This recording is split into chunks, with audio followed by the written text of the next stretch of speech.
Hello everyone and welcome back to my channel again. So today I'm just coming here to speak about partial obedience, obedience, disobedience, and or just about obedience and disobedience. All right. And what inspires this video actually is I remember there was a time I think I was in university then, and my church had organized a 3-day program, and I think on the third day it was like an anniversary program and all of that. So on the third day, I remember that the guest minister that day gave an altar call, and he said that whoever wants to give to the Lord, like to the project that God is doing in the house. And as at that time, I think the church had embarked on so many projects. Like there was the building project, there was the I could remember vividly the building project actually, and then the man of God gave that altar call that people should give,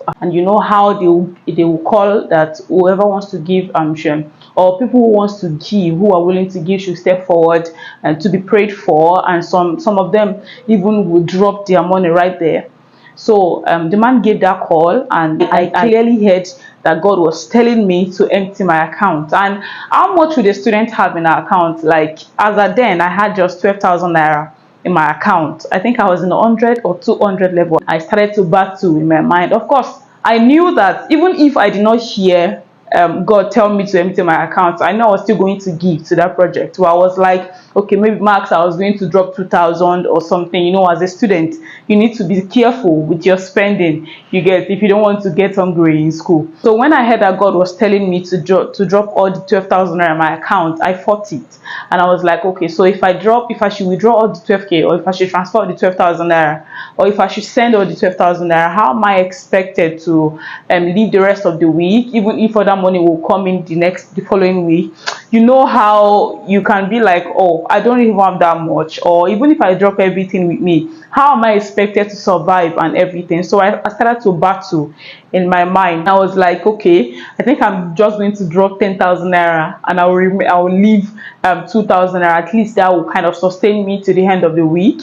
And so with that mindset, I stepped forward and I knelt down at the altar with the other people that come out to give.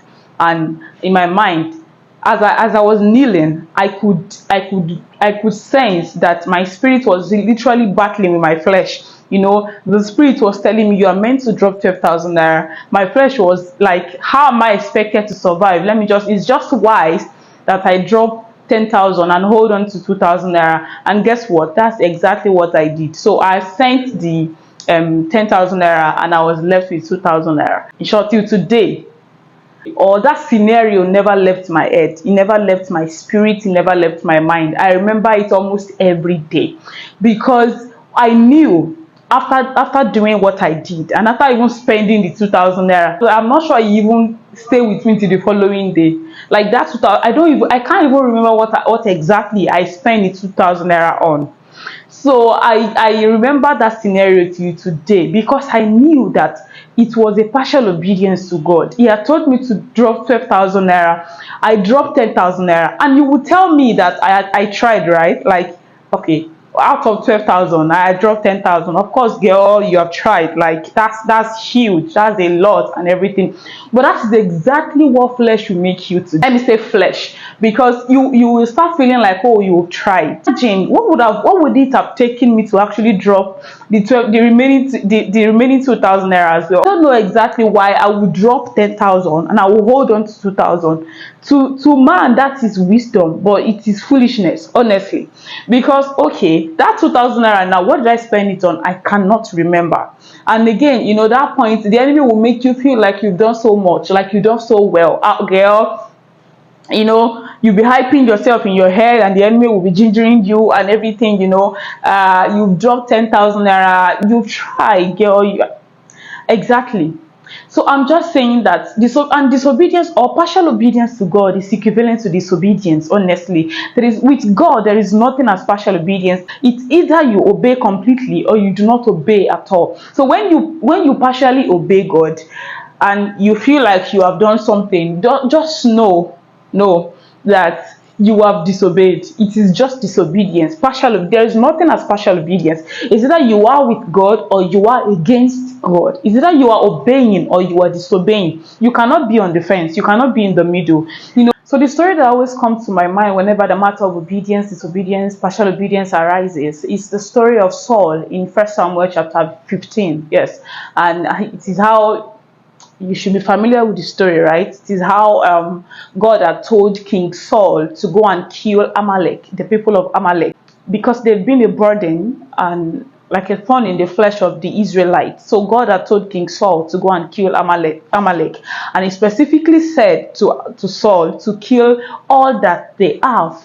To kill man, to kill woman, to kill nursing children, and to kill their sheep, their fatlings, and everything. To kill all. That was the instruction that God gave Saul. And then Saul had gone there to the battle with his army. They had killed man, they had killed woman, and everything. But Saul did not kill the king of Amalek. He had saved King Agag and took the best of the oxen. He took the best of the sheep, took the best of the fatling, and everything that was good. And Samuel was like, God had specifically told you to kill all that they had. All means all. All includes the king. All includes everything good that may seem pleasing to your eyes. All means all. But because of this thing that you have done, because of this partial obedience, because of this disobedience, because of this wicked thing that you have done before God in the sight of God, then God has rejected you as the king of Israel. It was not as if Saul did not obey God. He obeyed. He went to the battle. He killed all that they had, but he saved the king. And when he was talking, he said he wanted to offer the good things of the land to God as offering. And then Samuel told him, he said, to obey God is better than sacrifices, and to hearken than the fat of ram. Obedience is better than sacrifices. And that brought me to the point that obedience most times is not easy, but it is not impossible. So if there's an instruction that you have been going back and forth on, just know that God cannot be wrong. When God gives an instruction, there is something he's trying to achieve with it. There is somewhere he's going. It cannot be wrong. Obedience to God will not ask of you something that you will not feel. Yeah, it will be like what you cannot let go. It will be something that you're unable to let go. That is how you know that it is God that is asking you to give it. If you find it so hard to let go, you find it so difficult to let go, you find it so challenging to obey, just know that God cannot be wrong.